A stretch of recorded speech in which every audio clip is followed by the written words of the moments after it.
मध्य प्रदेश की शिवराज सरकार किसानों की फसल पर उचित दाम दिलाने का भरोसा जता रही है। सबसे ज्यादा गेहूं खरीदी का दावा कर रही है, लेकिन प्रदेश के किसान भ्रष्ट अधिकारियों की लालच की बलि चढ़ रही है। क्या है पूरा मामला, देखिए ये रिपोर्ट। देश का अन्नदाता है परेशान, फसल का नहीं मिल रहा है दाम, जिम्मेदार हो रहे बेईमान, खामियाजा भुगत रहा किसान।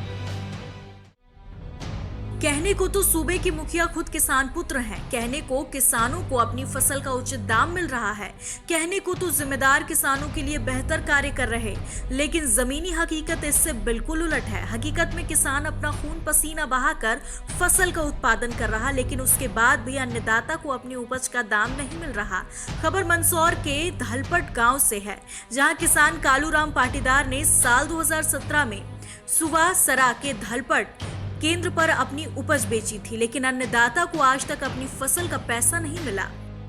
क्या मामला हुआ है आपके साथ में? हमारे साथ में रत्नाकर सोसाइटी द्वारा कर्मचारी कालूराम पाटीदार पिता किशोर जी पाटीदार द्वारा हमारे खाते के पंजीयन नंबर बदलकर उसके पिताजी के खाते कालूराम पिता यानी किशोर पिता बाबूलाल जी के खाते में ट्रांजेक्शन किए गए।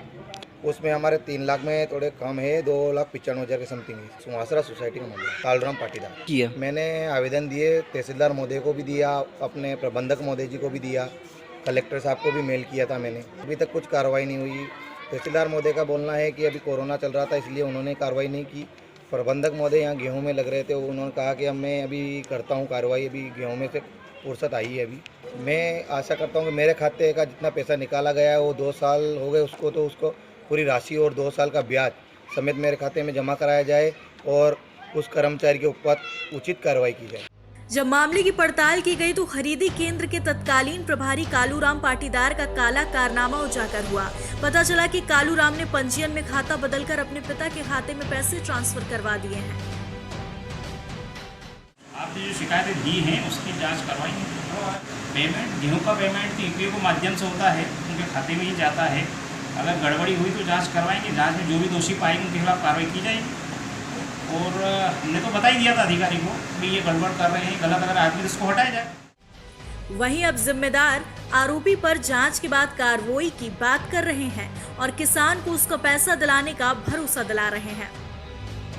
वो कहते हैं ना कि मजदूर का पसीना सूखने से पहले उसे मजदूरी दे देनी चाहिए, लेकिन जब किसी किसान को दिन रात मेहनत करने के बाद भी उसका फल ना मिले तो क्या कहेंगे?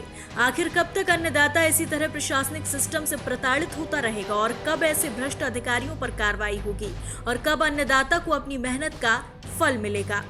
खबर नेशनल के लिए विशाल दुबे की विशेष रिपोर्ट।